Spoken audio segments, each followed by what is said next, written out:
pessoal, o Esporte Clube Sírio completou 100 anos de existência em 2017 e para homenagear, os alunos da PUC Campinas produziram um documentário sobre um dos maiores feitos do time de basquete, a grande final entre o Sírio e a Bosna, que aconteceu no ginásio de Ibirapuera, em São Paulo, marcou a época e a história do clube. O documentário é de 2017.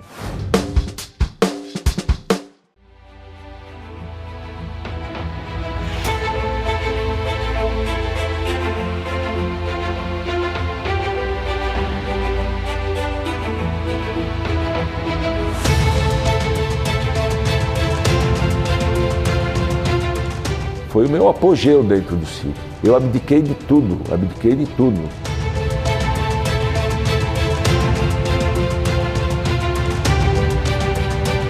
Marquinhos, pelo amor de Deus, não vamos perder para esse time.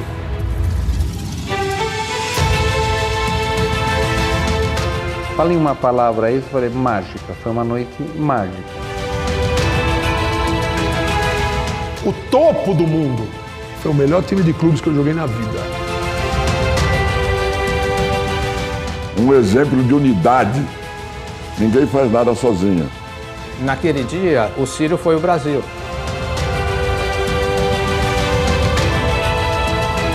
O Sírio é campeão! Carnaval do Ibirapuera!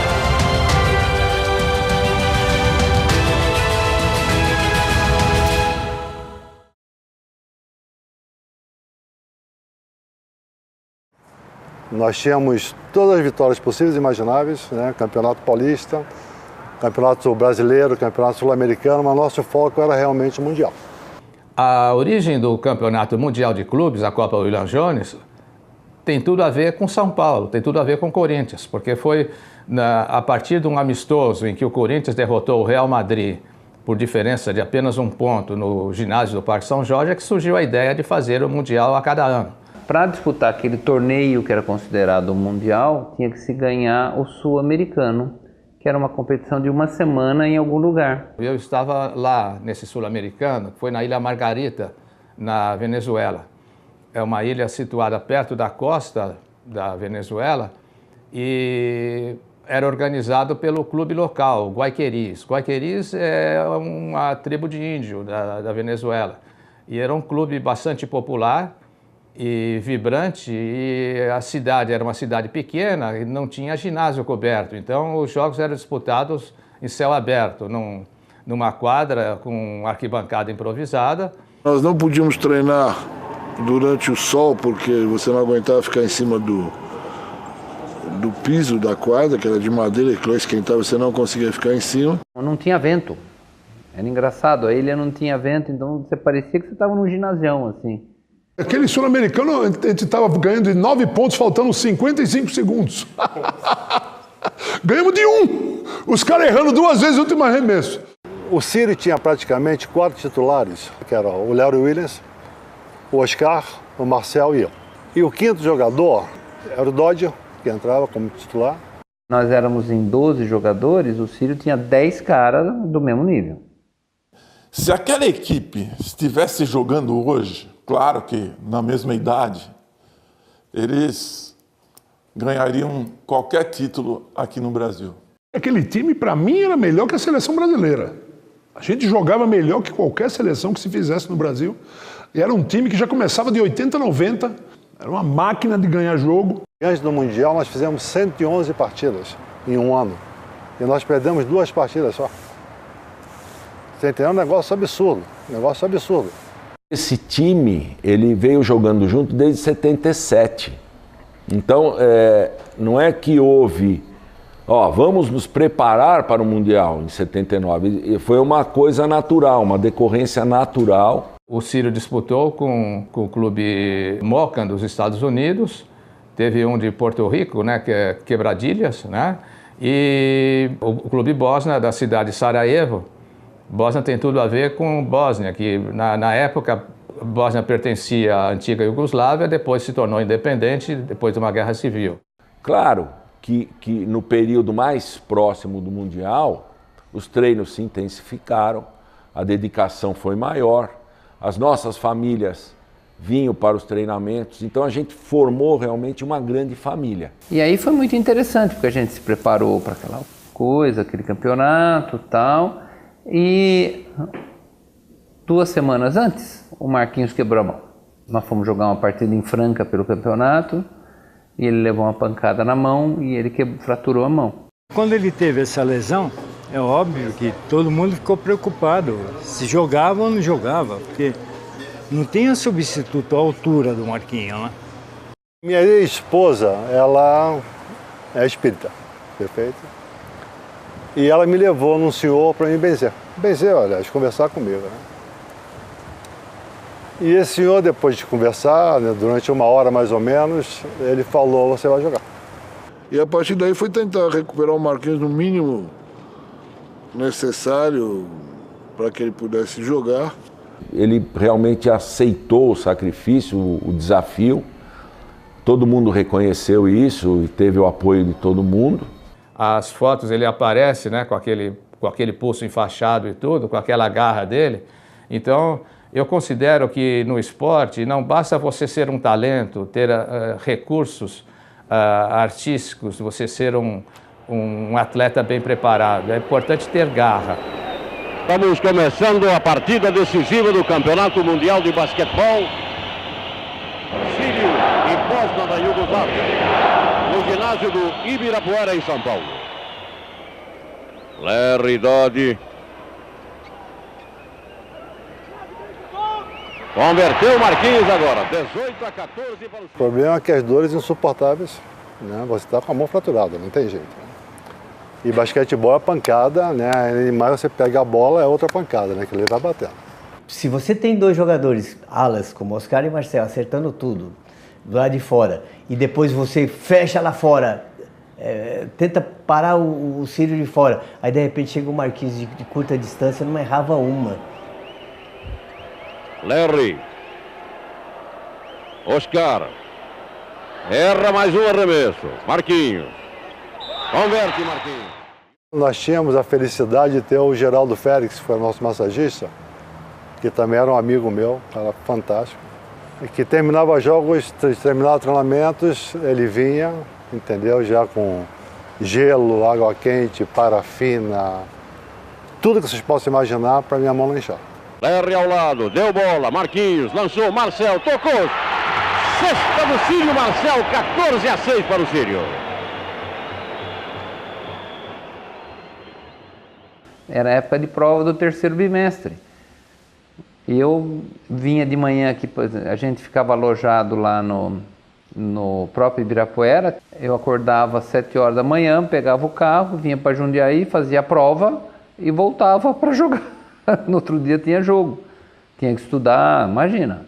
O jogador geralmente treinava uma vez, ou de tarde ou de noite, dependia do número de estudantes para fazer um bom treino, mas jamais teria treino de manhã, de tarde e de noite, como tem hoje a maioria dos clubes. Nós tínhamos uma atividade diária, eu acho que fui precursor do trabalhar fim de semana. Então nós trabalhávamos praticamente 7 horas da noite, 7h30. Era uma época a gente podia dizer, de profissionalismo marrom. Era um esporte amador ainda, considerado amador em termos internacionais, exceção da NBA. Então todo mundo ganhava, mas o basquete servia como um meio, não um fim. Você não jogava basquete para sobreviver, o basquete te ajudava a sobreviver. E se pensar bem, aquele time, você botava a folha de pagamento, pô, só tinham 2 jogadores que ganhavam dinheiro ali, era o Larry Williams e o Marquinhos. Mas eu não ganhava nada quase. Faltava dinheiro todo mês. Eram outros tempos. Os jogadores, todos os jogadores que por aqui passaram, todos fizeram faculdade. Mais um arremesso perdido, mas é incrível. E o Marcel não está disputando um bom campeonato, hein? Sem dúvida nenhuma, o Marcel com problema de estudo, não tem treinado demais. Atrapalhou um pouco o desempenho, né? Eu fiz só uns 20 pontos por jogo. Eu tive uma média de 23 pontos por jogo naquele campeonato. O Marcel estava estudando medicina, eu já era engenheiro civil formado. O Paulo Esteves já era engenheiro civil formado. O Marcelo Vido estudando engenharia, o Agra eu fazia direito. Eu era o mais velho da equipe, tinha 29 anos na época. O fato de ser capitão, acho que foi uma coisa que aconteceu, uma decorrência normal. Quer dizer, de todos que lá estavam, quer dizer, eu era o único, vamos dizer, que a gente chama prata da casa. Dodi, tá zona morta, converte Dodi, 55 a 58. Esse jogo eu não iniciei. O Cláudio optou por pôr o Mike, o americano que veio para esse Mundial, que foi o único reforço que veio, para tentar conter o melhor jogador da Iugoslávia. Elibazic, este é o grande nome da equipe da Iugoslávia. 5 minutos aí eu entrei, porque o americano fez 3 faltas e a minha obrigação era marcar o cara, não deixar ele jogar. Dodi já vai para a marcação. Mesmo jogando em casa, naquela oportunidade, as equipes europeias eram muito mais superiores que as equipes brasileiras. Entre elas, evidentemente, o Sírio, que era a melhor equipe naquela oportunidade. É incrível, mas é incrível o aproveitamento da equipe da Iugoslávia, é uma coisa perfeita. Esse time era base da seleção da Iugoslávia, né? E joga que nem um jogo de xadrez, é tudo. E vai concluir, alguém vai concluir com a maior tranquilidade do mundo pela maneira, pelo estilo, pela filosofia de jogo que tem o iugoslavo. É a escola muito parecida com a escola americana de jogo. É um basquete de transição, não é um basquete de força, é um basquete técnico. 45, Bosna já tem 10 pontos de vantagem a equipe da Iugoslávia. Fui fazendo falta e tal, isso até a metade do segundo tempo, quando aí entrou o Sayani também, porque eu tinha feito também 5 faltas. O Sayani, para quem conhece o Sayani, sabe que ele era um jogador diferente. Ele era um armador, mas não era tanto armador. Ele era um 2, mas não era tanto um 2. E ele acabou fazendo com que o Sírio mudasse o jeito de jogar. O Dodi era um jogador mais forte, mais de contato, e o Sayani mais habilidoso. Larry, Marquinhos lançado. Virou bem o jogo, Sayani, gol Sírio, igualando, 60-60. Ele foi, inclusive, para a Olimpíada de Moscou, em 80, né, com a seleção brasileira. E era um jogador de muita agilidade, né? Ele era um jogador rápido, envolvente, bom jogador, jogador frio, jogador que não tremia. E você sabendo que você vai encontrar aquele cara, onde você estiver. O Sírio ganha a bola.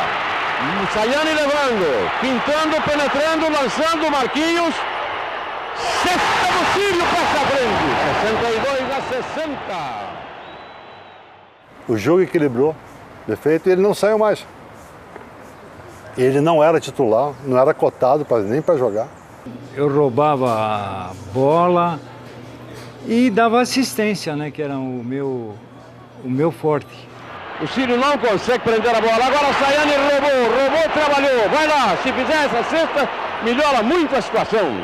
Oscar, tenta e converte, Oscar. Primeiro que era o maior sacana do time era o Sayani.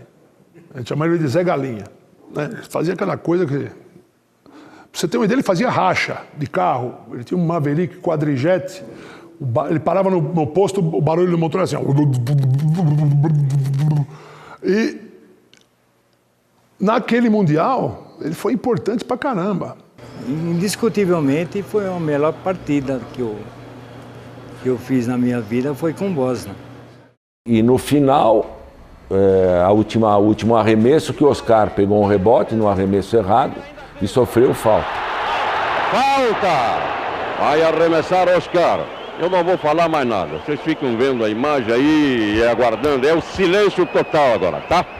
Naquela época se chamava o lance 3x2, ou seja, se você errasse o primeiro lance livre, você ainda tinha 2 para tentar fazer os pontos.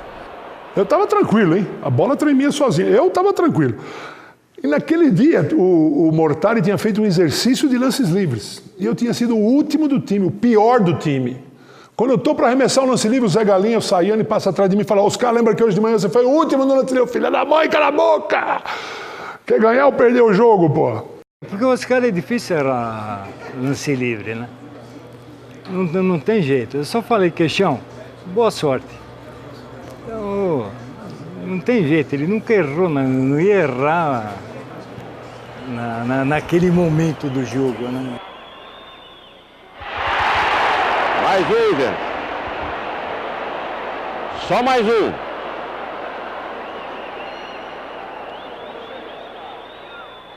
É empatada a partida, 88-88. Que é aquela frase que eu tenho há anos, que é o único jogo que termina e não acaba, né?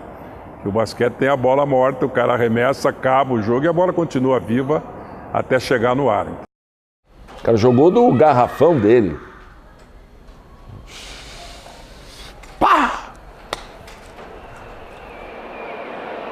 Ao começar a prorrogação para decidir o título mundial de basquetebol de clubes, Sírio e Bosna, 88-88. Eu, cada vez que tem prorrogação no basquete e eu estou torcendo por algum, eu quase morro do coração, né? No início da prorrogação, o Oscar tem aquela febre de 39 graus que ele tem, que ele fica todo vermelho, e aí ninguém segura o bicho. Tem hora que começa a cair tudo, rapaz, dá um desespero nos adversários enfrentando o Brasil dessa época, e Sírio dessa época, que ninguém para, né? Ninguém consegue parar, a fome de fazer cesta desses caras. Marcel, Oscar, da zona morta, tenta, converte Oscar, 94 Sírio, 90 para o Bosna. Ele fez 4 cestas em seguida no começo do jogo, que deu uma tranquilidade para a gente controlar a prorrogação. 2:35 para acabar. Temos a posse de bola. Aproveitando este ataque, praticamente é uma decisão. Oscar, de longe, converte Oscar. 96-90. Nós jogamos talvez os melhores 5 minutos que eu vi algum time jogar. A gente não errava ataque, a gente ia pro ataque sexta. A Bosna vinha aqui e errava, a gente ia lá de novo sexto. A Bosna vinha aqui e errava de novo. Rodopia, ganha Marquinhos o rebote. Num jogo como aquele ali, você conseguir pegar rebotes, entendeu? Sabe, com uma mão só. Como é que, não, eu fico feliz porque eu sei que eu ajudei a equipe. Ele fez double-double. Ele pegou uns 12 rebotes, fez uns 20 pontos. Mão quebrada. 12 para arremessar, 10, penetra Marcel. Sexta do Brasil, 98-90. 1 e 14. Eu, Marquinhos e Oscar, a gente, quando funcionava 100%, não tinha para ninguém. Vai a equipe do Sírio para o ataque, penetrando Sayane e Marquinhos. Chuta Marquinhos, ganhamos o campeonato.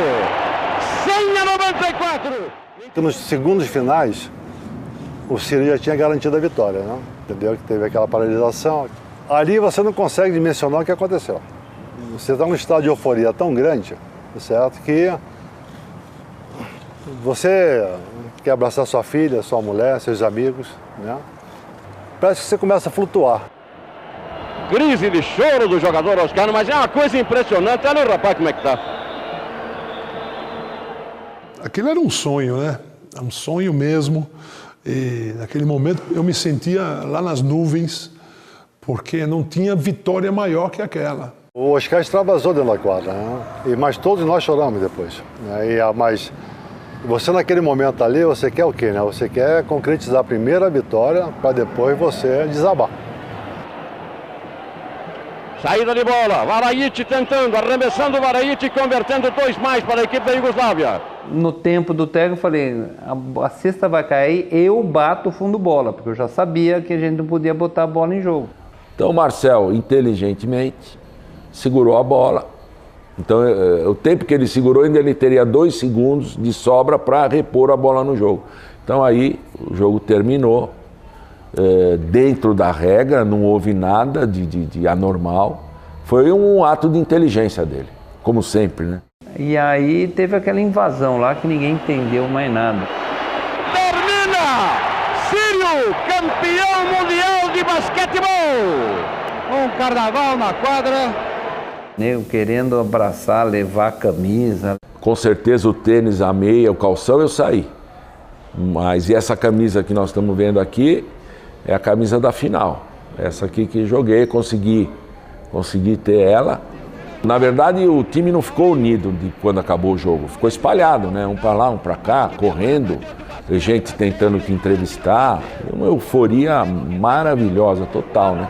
Um abraço demorado, Marcel e Oscar. Ele só repete, nós somos campeões do mundo. Um cara que tem 22 anos, você nem sabe as coisas que você é capaz de fazer, né? Você não consegue ter a noção da grandeza do que você fez.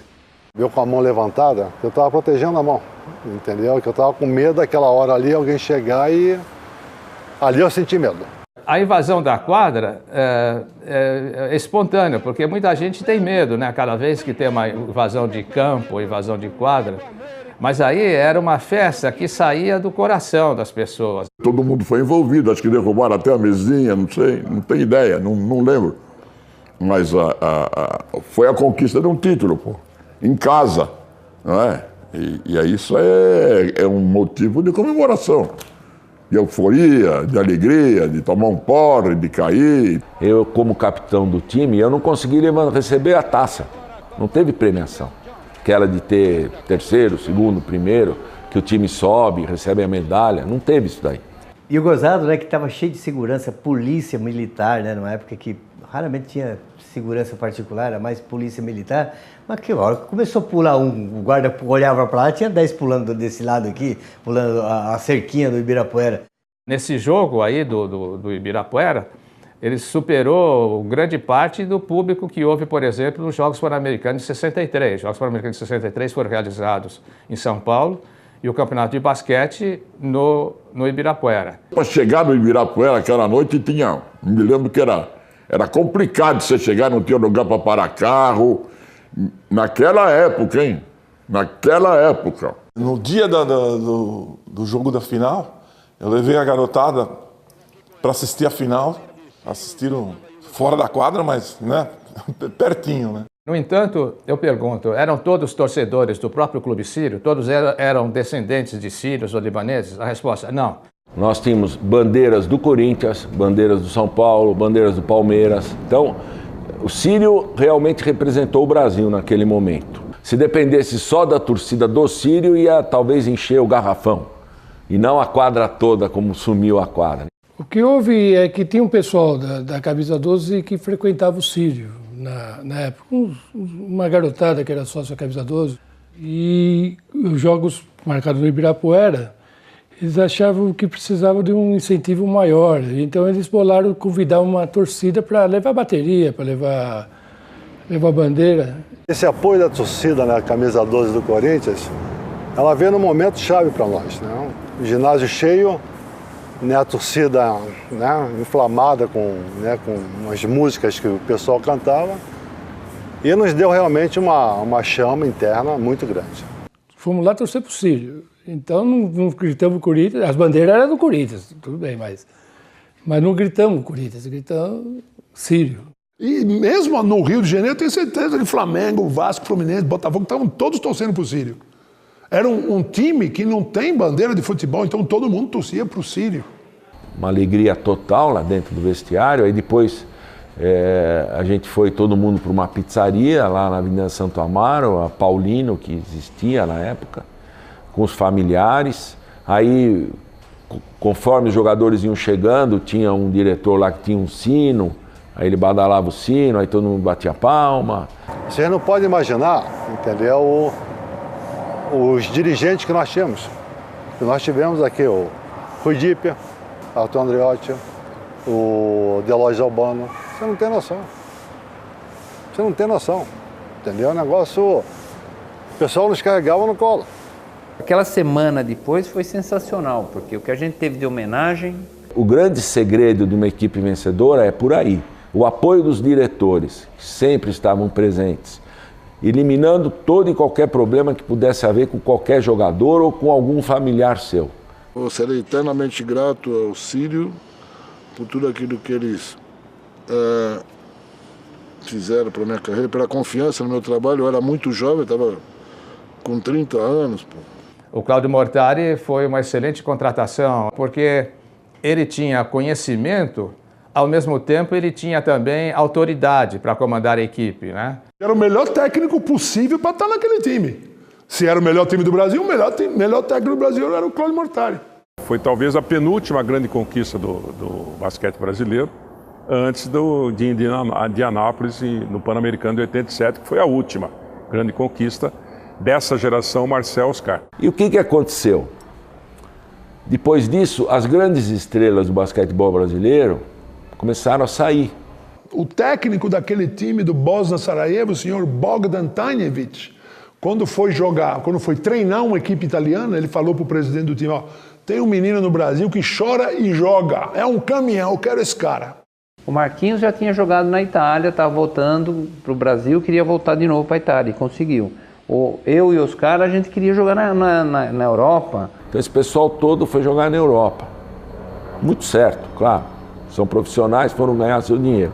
E aí me ofereceu um contrato que eu, abri o olhão assim, pá! E acabei indo para lá e acabei ficando 13 anos na Europa, né? Jogando em times muito inferiores ao do Sírio. Mas se o Sírio pagasse, eu não teria saído do Brasil nunca. E aqui, na verdade, enfraqueceu o nível do nosso basquete.